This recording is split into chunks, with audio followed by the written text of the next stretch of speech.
আচ্ছা ও আচ্ছা তো উপরের লেখাটা পড়ি নেই কি লেখা আছে দেখি Technical textiles are created with function in mind. Industrial fabrics can be designed to exhibit broad variety of specific characteristics, making them ideal for use in a comprehensive range of industries and application.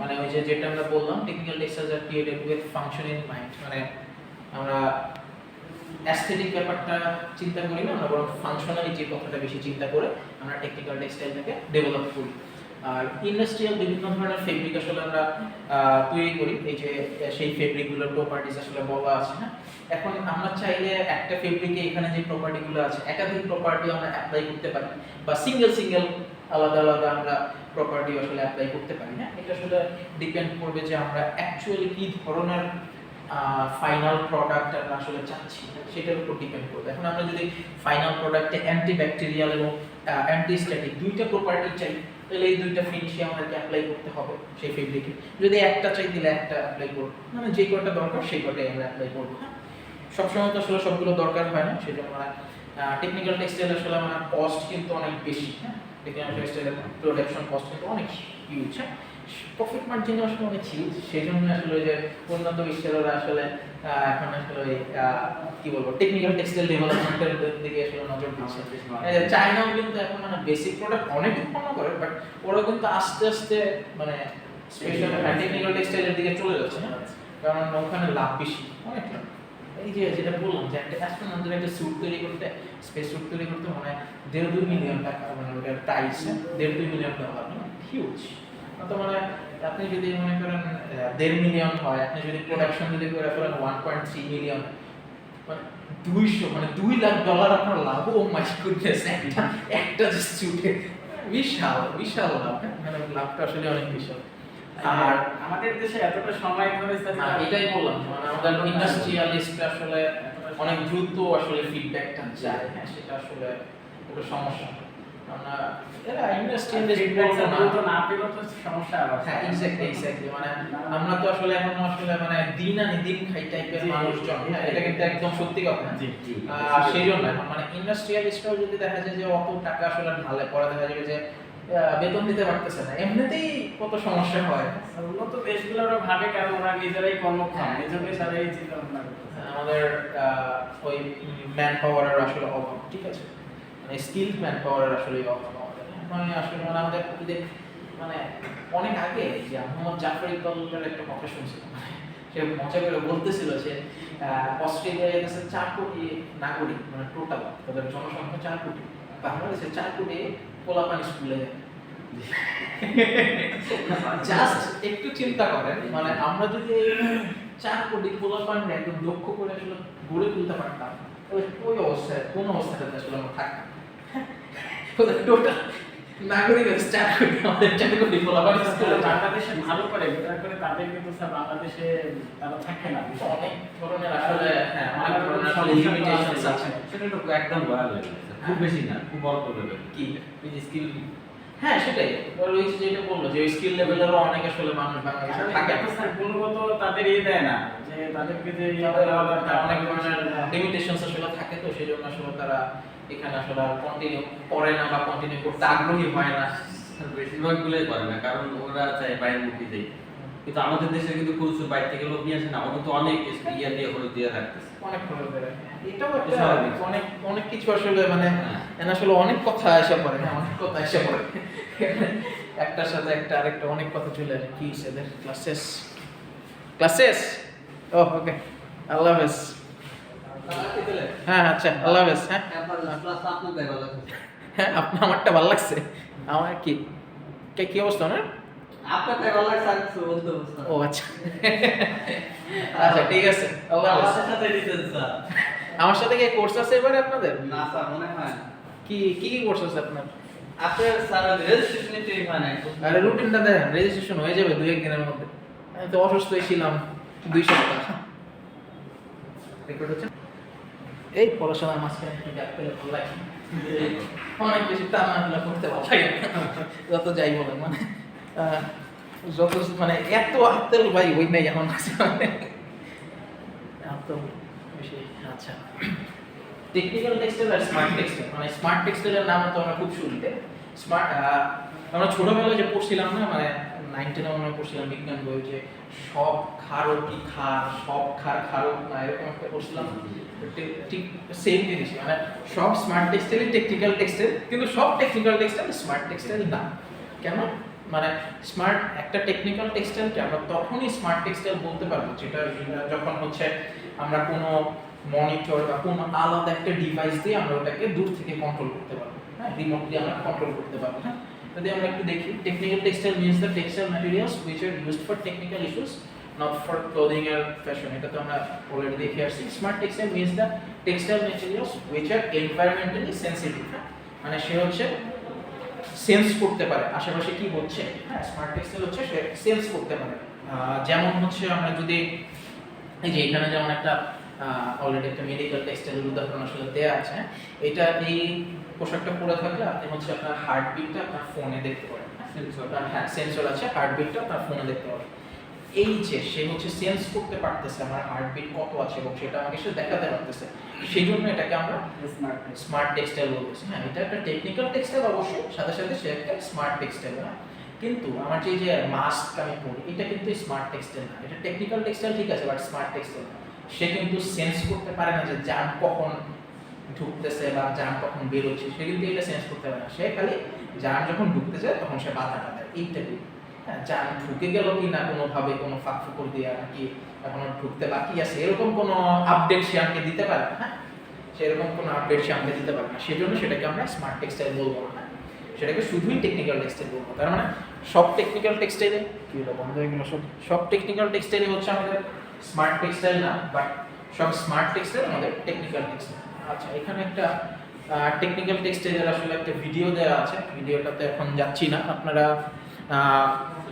এখানে click করে দেখে নিন, এটা mainly হয়ে যাচ্ছে একটা smart টেক্সটাইলের আসলে দেখানো, ভিডিও দেখানো। মনে হয় একটা হ্যান্ড গ্লাভসের, মানে গ্লাভস আসলে প্রেসার মানে যখন কোনো কিছু একটা আপনি ধরেন তখন আসলে প্রেসার কত দিয়ে ধরতেছেন, এরকম অনেক কিছু আপডেট দেখা যায়। হ্যাঁ, সেটার ভিডিও সম্মত দেওয়া আছে। আচ্ছা, তো টেকনিক্যাল টেক্সটাইল তৈরিতে আমরা যেসব আসলে ফাইবারগুলো ব্যবহার করি, আমরা কি জানি আসলে মেইনলি আমাদের যে কোনো টেক্সটাইলের একক কিন্তু আসলে মানে যে কোনো ক্লোদিং এর একক কিন্তু আমাদের ফাইবার থেকে ইয়ার্ন হয়, ইয়ার্ন থেকে ফেব্রিক থেকে হচ্ছে আমার গার্মেন্টটা হয়। তো আমাদের একক ইউনিটটা কিন্তু হচ্ছে আমাদের ফাইবার। টেকনিক্যাল টেক্সটাইল তৈরিতে আমরা যেসব ফাইবারগুলো ব্যবহার করি সেগুলোর কিছু স্পেসিফিক ক্যারেক্টারিস্টিক্স আছে। হ্যাঁ, সেই ক্যারেক্টারিস্টিক্সগুলো যদি না থাকে তাহলে সেগুলোকে আমরা আসলে টেকনিক্যাল টেক্সটাইলে আমরা ব্যবহার করতে পারি না, বা সেগুলোকে আমরা টেকনিক্যাল ফাইবার হিসেবে গণ্য করতে পারি না। তো কি কি ক্যারেক্টারিস্টিক্স আছে আমরা একটু দেখি। হাই টেনসাইল স্ট্রেংথ, মানে তার স্ট্রেংথ অনেক হাই হতে হবে, মানে টান দিলে আমার ছিঁড়ে গেল তাহলে তো হলো না। জাস্ট একটু চিন্তা করেন, ওই অ্যাস্ট্রোনট একজন গেছে আউটার স্পেসে, সে একটু হাতটা উপরে তুললো, ছিঁড়ে, কি একটা অবস্থা। হ্যাঁ, এইগুলোকে আমরা টেকনিক্যাল টেক্সটাইল বলতে পারবো না। টেকনিক্যাল টেক্সটাইলের জন্য যে টেকনিক্যাল ফাইবারটা ব্যবহার করবো সেটাকে অবশ্যই আমাদের হাই টেনসাইল স্ট্রেংথের হতে হবে, সে অনেক লোড নিতে পারতে হবে। হ্যাঁ, সে মানে ট্রেডিশনাল যেসব ফাইবারগুলো আছে সেগুলোর তুলনায় সে অনেক বেশি লোড নিতে পারে, এরকম হতে হবে। হাই মডুলাস, সেম ওই হাই টেনসাইল স্ট্রেংথের মতোই, তার মডুলাসটা অনেক হাই হতে হবে। লো থার্মাল শ্রিঙ্কেজ, মানে কি সে হচ্ছে যখন আমরা হিট দিব তখন সে হিট দিয়ে যখন হিটটা সরাই নেব তখন আসলে সে খুব বেশি একটা শ্রিঙ্ক করবে না, তার অরিজিনাল যে ডাইমেনশনটা সেটা সে বজায় রাখবে। হ্যাঁ, অনেক সময় আমরা দেখি না যে কাপড় ধোয়ার পরে সেটা একটু ছোট হয়ে গেছে, এই টাইপের কোনো ঝামেলা যেন না হয়, সেটাকে আমাদেরকে লক্ষ্য রাখতে হবে। এই টাইপের কোনো ফেব্রিক বলেন বা ফাইবার বলেন আমরা ইউজ করতে পারবো, আমাদেরকে অবশ্যই লো থার্মাল শ্রিঙ্কেজের ফাইবার এবং ফেব্রিক ইউজ করতে হবে। হ্যাঁ, হাই ডাইমেনশনাল স্টেবিলিটি, ওই যেটা বললাম আসলে মানে শ্রিঙ্ক করা বা আরো অন্যান্য কারণে, মানে অনেক সময় হতেছে যে ধোয়ার পরে কিছু বড় হয়ে যায় কাপড়। হ্যাঁ, এই টাইপের সমস্যা যেন না দেখা যায়। হ্যাঁ, ডাইমেনশনটা যেন সবসময় ফিক্স থাকে, ধোয়ার আগে বলেন বা ধোয়ার পরে বলেন বা ব্যবহারের আগে বলেন ব্যবহারের পরে বলেন, সবসময় যেন আমার ডাইমেনশনটা ফিক্স থাকে, মানে আকার আকৃতি যেন তার ফিক্স থাকে। হ্যাঁ, গুড কেমিক্যাল রেজিস্ট্যান্স, যেহেতু টেকনিক্যাল টেক্সটাইল আসলে আমরা বেশিরভাগ সময় দেখা যায় যে ল্যাব বা অন্যান্য অনেক কেমিক্যাল ফ্যাক্টরিজ গুলোতে আসলে আমরা ব্যবহার করি, সেই জন্য আসলে কেমিক্যাল রেজিস্ট্যান্স হইতে হয় ফাইবারগুলোকে। হ্যাঁ, মনে করেন যে কি বলে কটনের একটা গ্লাভস পরে আমরা H2SO4 মানে সালফিউরিক অ্যাসিড নিয়ে কাজ করতে পারবো, কারণ পড়লে কটন হইলে যাবে আপনার হাত শেষ। ওখানে আমাদের একদম পুড়ে যাবে। এই জন্য আমাদেরকে ওখানে লেটেক্স গ্লাভস বা এই টাইপের কিছু ইউজ করতে হবে, যেগুলো হচ্ছে কেমিক্যাল পড়লেও, অ্যাসিড পড়লেও সে খুব একটা ক্ষতিগ্রস্ত হবে না বা আমাদেরকে প্রোটেকশন দিতে পারবে না। সেটাকে বলা হয়েছে যে গুড কেমিক্যাল রেজিস্ট্যান্স থাকতে হবে, যে আমরা টেকনিক্যাল টেক্সটাইলের জন্য যে ফাইবারগুলো ইউজ করবো সেখানে আমাদেরকে ভালো কেমিক্যাল রেজিস্ট্যান্স থাকতে হবে। দেন কাট রেজিস্ট্যান্স, মানে খুব ইজিলি আমরা টেকনিক্যাল টেক্সটাইলকে কেটে ফেলতে পারবো, মানে এরকম। টেকনিক্যাল টেক্সটাইল আমরা বললাম যে আসলে বিভিন্ন ধরনের ফাংশনের জন্য আমরা ব্যবহার করি। হ্যাঁ, এখন মনে করেন যে মানে কিছুদিন আগে না, আসলে বেশ কয়েক বছর হয়ে গেছে এটা, আমি ভিডিওটা দিচ্ছি আসলে রিসেন্টলি, যে এমন এক ধরনের গার্মেন্ট তৈরি করা হয়েছে সেখানে আপনি চাকু দিয়ে যত যাই করেন ওটা কাটবেন। এটা মেইনলি হইতেছে আপনাকে ছিনতাইকারী বলেন বা হইতেছে বিভিন্ন ধরনের শার্প যেসব ইন্ডাস্ট্রিগুলো আছে সেগুলোতে ব্যবহার করার জন্য আর কি জিনিসটা তৈরি করেছে।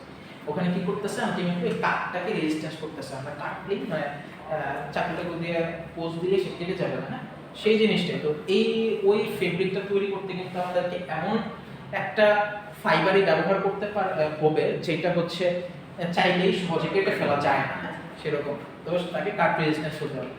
আচ্ছা, তো মোটামুটি এগুলোই হইতেছে আমাদের টেকনিক্যাল টেক্সটাইলের যেসব ফাইবারগুলো ব্যবহার করি সেগুলোর ক্যারেক্টারিস্টিক্স। এগুলোর মধ্যে আসলে সীমাবদ্ধ থাকে না, আরো মানে প্রচুর আসলে ক্যারেক্টারিস্টিক্স আছে। সবগুলো আসলে একসাথে আটায় ফেলা সম্ভব না। এটা আসলে ফাইনালি আমরা কি প্রোডাক্টটা চাচ্ছি সেটার উপর ডিপেন্ড করে। হ্যাঁ, সেটার উপর আসলে ডিপেন্ড করে।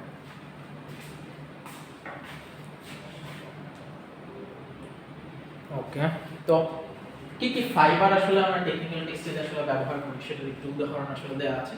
আমরা চাইলে মানে কটনকে ব্যবহার করতে পারি আমরা টেকনিক্যাল টেক্সটাইল ফাইবার হিসেবে, সব ক্ষেত্রে না, কিছু কিছু ক্ষেত্রে। যেমন হচ্ছে আমরা মেডিকেল টেক্সটাইলে ব্যবহার করতে পারি। মেডিকেল টেক্সটাইলে আমরা ব্যবহার করি, এই যে মেডিকেল অ্যাপ্রন যেগুলো ব্যবহার করা হয় সেগুলো দেখবেন কটনেরই হয় ইউজুয়ালি। অপারেশন থিয়েটারে বা যেসব মানে ডাক্তাররা যেসব অ্যাপ্রনগুলো পরে ওগুলো কিন্তু কটনেরই হয়ে থাকে না। তো কটন বা এছাড়া হইতেছে যে প্যাম্পার্স, ওটাও কিন্তু একটা মেডিকেল টেক্সটাইলের উদাহরণ। ওখানে কিন্তু আমরা কটনই ব্যবহার করি অনেক সময়। তো এগুলো কেন ব্যবহার করা হয় দেখেন, অ্যাবজর্বেন্ট, লাইট ওয়েট, সফট এবং কমফোর্টেবল। হ্যাঁ, বা আচ্ছা আমরা ব্যান্ডেজ ব্যবহার করি বা কটনই তো সরাসরিও তো ব্যবহার করি। কেন ব্যবহার করি? ব্যান্ডেজের ক্ষেত্রে সে কিন্তু রক্তটা খুব ভালোভাবে শুষে নিতে পারে, সেটা কিন্তু বলা আছে যে অ্যাবজর্বেন্ট। এবং কটন কিন্তু খুবই হালকা হয়, কটন কিন্তু অতটা ভারী হয় না এবং বেশ সফট হয় এবং জিনিসটা খুবই কমফোর্টেবল। হ্যাঁ, নাইলন কিন্তু অত কমফোর্টেবল না, বা মানে নাইলন কিন্তু আমরা চাইলে হচ্ছে ইয়াতে কি বলে ব্যান্ডেড ফ্রিতে ব্যবহার করতে পারবো।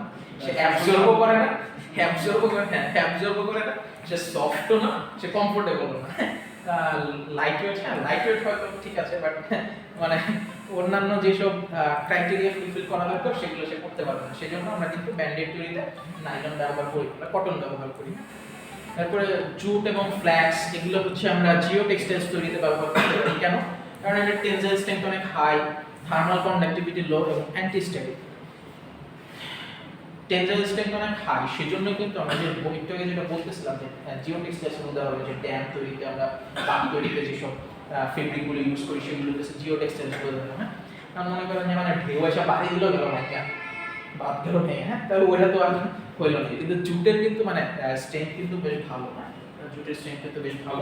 হ্যাঁ হ্যাঁ, লং টাইম না, শর্ট টাইম। লং টাইম মানে যদি আমরা ওইভাবে ট্রিট করি তাহলে লং টাইম সার্ভিসও পাওয়া যায়। জুটের আসলে জুটের উপরে কিন্তু এখন প্রচুর কাজ হচ্ছে। না বিভিন্ন ধরনের আসলে কাজ হচ্ছে। ট্রেডিশনাল মানে একদম খালি জুট তুইলাই না মানে বসাই দিলাম ওই জুট না, মানে ওটার উপরে বিভিন্ন ধরনের ফিনিশ অ্যাপ্লাই করতে হয়। হ্যাঁ, আচ্ছা, তো সেই জন্য আমরা হচ্ছে জিও টেক্সটাইলসে হচ্ছে জুটটাকে আমরা ব্যবহার করতে পারি। এরপর হচ্ছে সিসার, কার্পেট এবং ম্যাট্রেস তৈরিতে আসলে ব্যবহার করা হয়। ম্যাট্রেস আমি কথা বলতে পারছি, ম্যাট্রেস কেমন হয় টেকনিক্যাল টেক্সটাইলের উদাহরণ। হ্যাঁ, আমরা ওই যে কি বলে যে মোটা মোটা না, কিছু মোটা মোটা সাইজের কিছু ম্যাট্রেস আছে না, অর্থোপেডিক ম্যাট্রেস, ওটা কিন্তু আমাদের টেকনিক্যাল টেক্সটাইলের একটা উদাহরণ। কেন? ওটা কিন্তু মানে ওটা কিন্তু খালি মানে আমাদের মনে হয় যে মানে দেখতে সুন্দর বা হইতেছে একটু ওটা কিন্তু মেইন ফাংশন কিন্তু না। সেটা মেইন ফাংশন মানে নামটা শুনে কিন্তু বুঝতে পারছেন, অর্থোপেডিক ম্যাট্রেস মানে ওটা কিন্তু আপনাদের এই যে যাদের হইতেছে পিঠে ব্যথা বা যারা হয় ওখানে শুইলে কিন্তু আপনার ওই সমস্যাগুলো কম হয়। এটার কিন্তু মেইন ফাংশনটা ওইটাই, মানে অর্থোপেডিক্যালি আপনাকে হেল্প করা, আপনার ফিজিক্যাল যে সমস্যাগুলো আছে সেগুলো যেন না তৈরি হয়, কমপ্লিকেশনস যেন না তৈরি হয়, সেই জন্য হেল্প করে না। তো সেই হিসেবে আসলে ম্যাট্রেসও একটা টেকনিক্যাল টেক্সটাইলের উদাহরণ। এরপরে ভিসকস রেয়ন আছে, এটা আমরা মেডিকেল টেক্সটাইলে ব্যবহার করি, প্রোটেক্টিভ টেক্সটাইলেও ব্যবহার করি। প্রোটেক্টিভ টেক্সটাইল বলতে আমরা কি বুঝি? ওই যে কাট রেজিস্ট্যান্সের কথা যেটা বললাম, প্রোটেকশন দিচ্ছে, সেটা একটা প্রোটেক্টিভ টেক্সটাইল। কেমিক্যাল রেজিস্ট্যান্স যেসব টেক্সটাইলগুলো আছে সেটাও প্রোটেক্টিভ টেক্সটাইল, কারণ আমাদের কেমিক্যালগুলো রক্ষা করতেছে। বা হচ্ছে বুলেট প্রুফ ভেস্ট যেটা আছে, আমাদেরকে বুলেট থেকে হচ্ছে রক্ষা করে, এগুলো হচ্ছে প্রোটেক্টিভ টেক্সটাইলস। এরপরে অ্যারামিড আছে, অ্যারামিডটা প্রোটেক্টিভ টেক্সটাইল, এবং অ্যারামিডটা আমরা খুব বেশি ইউজ করি কোথায়? বুলেট প্রুফ ভেস্ট তৈরিতে এবং হচ্ছে ফায়ার ফাইটার স্যুট তৈরিতে। হ্যাঁ, এই দুইটা জিনিসে আমরা খুব বেশি পরিমাণে অ্যারামিডটাকে ব্যবহার করি, কারণ অ্যারামিড হচ্ছে খুবই মানে তার কি বলে, স্ট্রেংথটা অনেক বেশি হাই এবং তার মেল্টিং পয়েন্টটা অনেক বেশি লো, মানে সরি অনেক বেশি হাই, সেই জন্য সে আগুনে সহজে গলে যায় না বা হিট থেকে আমাদেরকে রক্ষা করতে পারে, সেই জন্য আমরা ফায়ার ফাইটার স্যুটে ব্যবহার করি। আর যেহেতু স্ট্রেংথটা অনেক বেশি হাই, সেই জন্য আমরা বুলেট প্রুফ ভেস্ট তৈরিতেও আসলে ব্যবহার করতে পারি।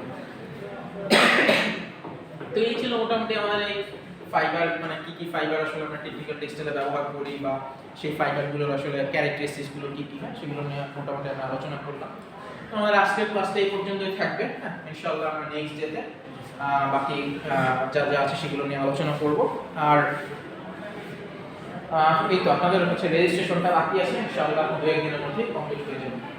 আসলে বেশ কিছুদিন আসলে অসুস্থ ছিলাম, তো রেজিস্ট্রেশনটা আসলে ওইভাবে আমি শেষ করে দিতে পারিনি। ইনশাআল্লাহ হয়ে যাবে, 2-1 দিনের মধ্যেই হয়ে যাবে। আচ্ছা, ওকে। আর রেজিস্ট্রেশন হওয়ার পর অবশ্যই মানে আমি তো গ্রুপে একটা মেসেজ দিয়ে রাখবো, আপনারা একটু চেক করে দেখবেন।